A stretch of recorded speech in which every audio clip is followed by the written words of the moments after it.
Hi everyone, welcome to Kalam GS analysis centre. तो आज हम जानेंगे इस वीडियो में अबाउट प्लास्टिक पॉल्यूशन, जो कि not only as a student but as a individual citizen of India हमें जानना चाहिए, क्योंकि हम डायरेक्टली और इनडायरेक्टली प्लास्टिक पॉल्यूशन के द्वारा इस दुनिया को खराब कर रहे हैं। एज ए एग्जाम्पल आप पिक्चर्स में देख सकते हैं how we are destroying our earth and specially the animals by using such plastics. तो चलिए इस वीडियो को शुरू करते हैं। Paper, food pills, leaves etcetera जैसे वेस्ट के अदर फॉर्म्स के ऑपोजिट जो प्रकृति में बायोडिग्रेडेबल डैट इज बैक्टीरिया और अदर लिविंग ऑर्गेनिज्म द्वारा डिकम्पोज होने में सक्षम होते हैं। प्लास्टिक वेस्ट अपने नॉन बायोडिग्रेडेबल प्रकृति के कारण सैकड़ों यहाँ तक कि हजारों के लिए पर्यावरण में बना रहता है। प्लास्टिक पॉल्यूशन पर्यावरण में प्लास्टिक वेस्ट के जमा होने के कारण होता है। इसे प्राइमरी प्लास्टिक में कैटेगराइज किया जा सकता है, जैसे cigarette butts and bottle caps, या सेकेंडरी प्लास्टिक जो प्राइमरी प्लास्टिक के डिग्रेडेशन के परिणाम स्वरूप होता है। अनप्लास्टिक कलेक्टिव द्वारा किए गए एक स्टडी जो UN environment programme India, confederation of Indian industry and WWF India द्वारा शुरू की गई एक वॉलंटरी इनिशिएटिव है। इसने खुलासा किया है कि भारत सालाना 9.46 million tonne plastic waste generate करता है, जिसमें से 40% असंग्रहित अवशेष रहते हैं और 43% का उपयोग पैकेजिंग के लिए किया जाता है, जिनमें से अधिकांश सिंगल यूज प्लास्टिक्स के होते हैं। अब हम जानते हैं about types of plastic waste. Microplastics 5 millimetre से कम आकार के छोटे प्लास्टिक के टुकड़े होते हैं। माइक्रोप्लास्टिक्स में माइक्रोबीट्स शामिल है।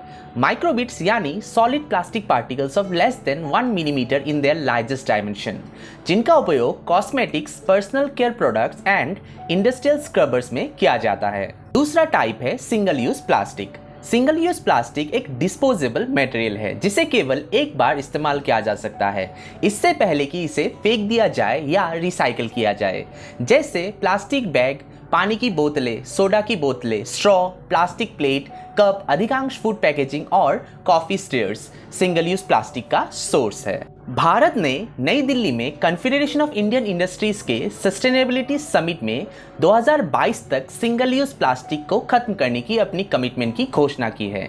1 जुलाई 2022 से भारत सिंगल यूज प्लास्टिक के इस्तेमाल पर पूरी तरह से प्रतिबंध लगा देगा।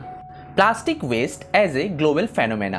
1950 से अब तक 8.3 बिलियन टन से अधिक प्लास्टिक का उत्पादन किया गया है और इसका लगभग 60% लैंडफिल्स या नेचुरल एनवायरनमेंट में समाप्त हो गया है। अब तक प्रोड्यूस सभी प्लास्टिक वेस्ट का केवल 9% रिसाइकिल किया गया है और लगभग 12% जला दिया गया है, जबकि रिमेनिंग 79% लैंडफिल्स, डंप्स या नेचुरल एनवायरनमेंट में जमा हुआ है। प्लास्टिक वेस्ट चाहे नदी में हो, समुद्र में हो या जमीन पर, एनवायरनमेंट में सदियों तक बना रह सकता है। इसलिए 2050 तक दुनिया भर के सीज एंड ओशंस में प्लास्टिक की मात्रा मछलियों से अधिक हो जाएगी। Plastic waste in India. According to the central pollution control board, Bharat में एक दिन में करीब 26,000 टन प्लास्टिक का उत्पादन होता है एंड 10,000 टन से अधिक plastic waste remain uncollected.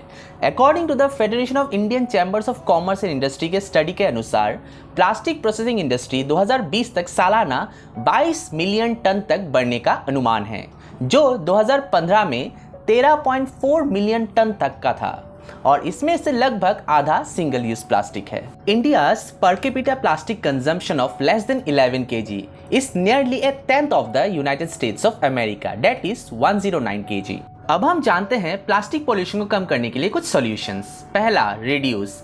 Plastic waste को कम करने में पहला कदम है प्लास्टिक की थैलियों पर टैक्स का समर्थन करके, प्लास्टिक के निर्माण पर प्रतिबंध और प्लास्टिक या बायोडिग्रेडेबल प्लास्टिक के ऑल्टरनेटिव्स का उपयोग करके सिंगल यूज प्लास्टिक को कम करना।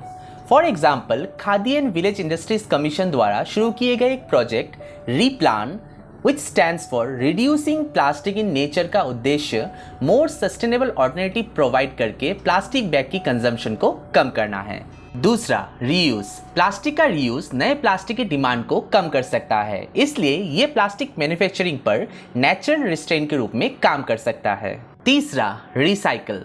प्लास्टिक रिसाइकलिंग वेस्ट और स्क्रैप प्लास्टिक को रिसाइकल करने और उसे यूजफुल प्रोडक्ट्स में प्रोसेसिंग करने का एक प्रक्रिया है। ये कई बेनिफिट्स प्रोवाइड कर सकता है, जैसे वैल्यू एडिशन के कारण इकोनॉमिक बेनिफिट्स, रोजगार पैदा कर सकता है, फॉसिल फ्यूल्स रिजर्व्स में कमी को कम कर सकता है, लैंडफिल प्रॉब्लम्स को कम करता है, recycling of plastics requires less energy.